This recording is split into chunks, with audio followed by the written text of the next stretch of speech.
Joining us right now to talk about all of this, Texas Republican Congressman Jodey Arrington. He chairs the Budget Committee. Good morning to you.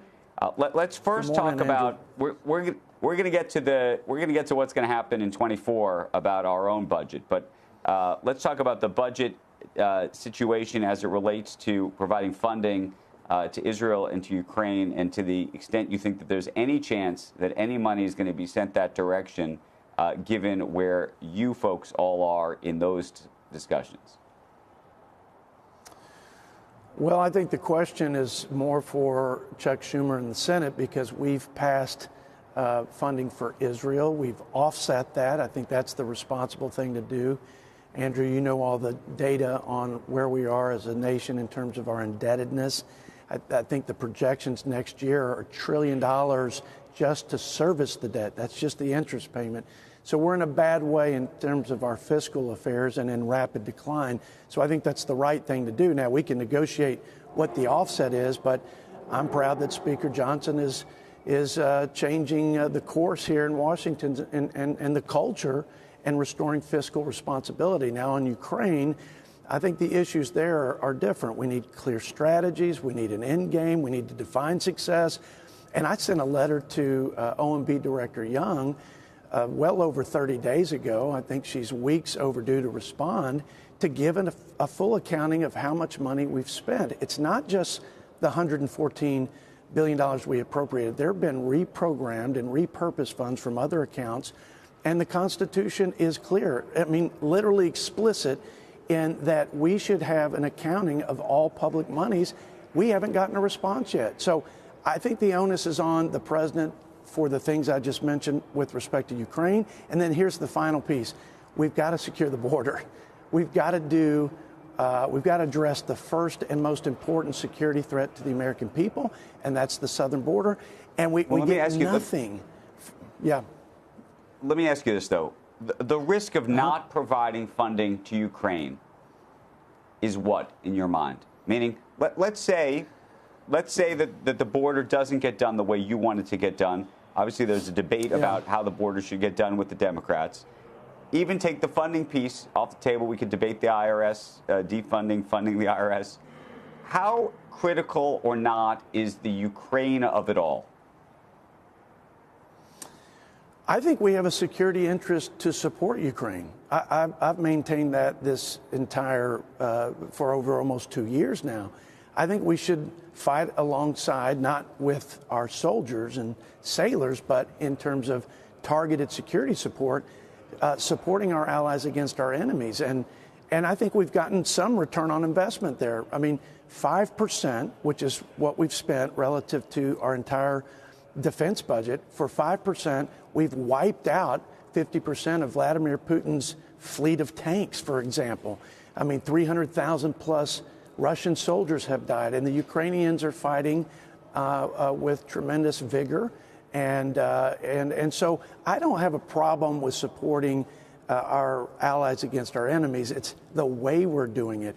And I think the first imperative in national security and the first priority is the border, period. And we've gotten nothing. So, and we're losing tens of thousands of people to the drugs that are coming across, the crime, the terrorists. All of these are record numbers.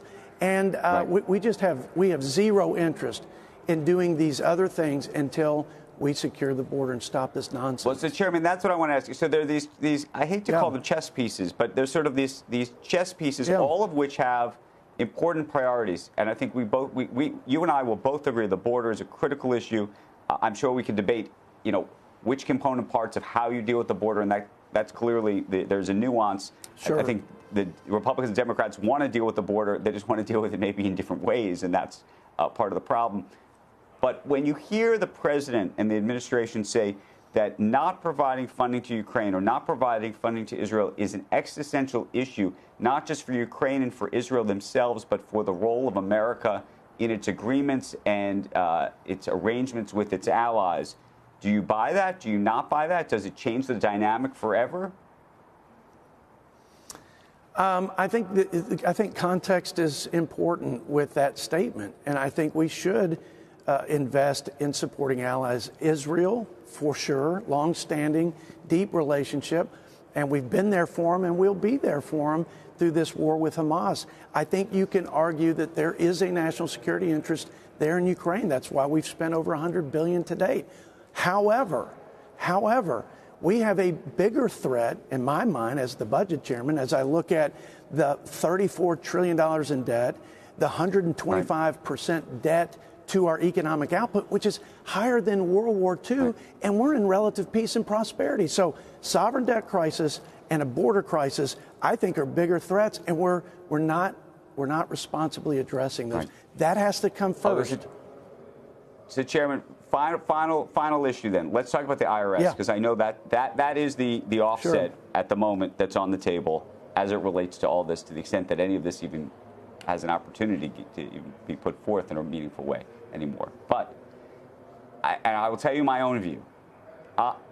It always has seemed that the IRS, at least from all the projections that people have made, and not just projections, but real life experience, that when you put more money into the IRS, you actually get more money on the other side. And so it's not this idea that it's a pay for. It's like, it looks to me like a pay for in a very short-term basis, but on a very long-term basis, if you actually care about the debt or deficit, it makes no sense.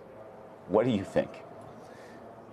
Well, I think that if we actually had pro-growth, pro-work, pro-energy policies, we would see record revenue to the Treasury like we did prior to paying people not to work, higher taxes and regulations and the like. That's the failed economic policies of this administration. But look, we need to enforce the tax laws, no question about it. Do we need $80 billion? Do we need tens of thousands of IRS agents to shake down 70% of our working families and lower and middle income?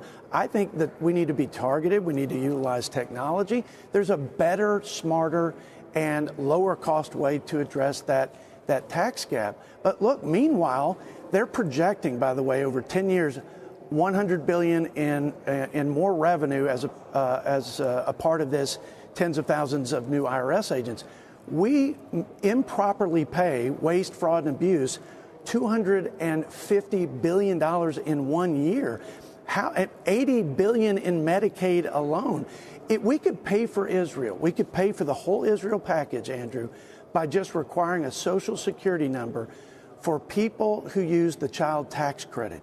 That is $22 billion in savings. If we had a work requirement like we do in the food stamp program for Medicaid, just so we make sure that we have work-capable adults working in this country, which we desperately need, that's billions of dollars. We have other pay-fors besides IRS. That's just one, I think, reasonable one, but we have many others.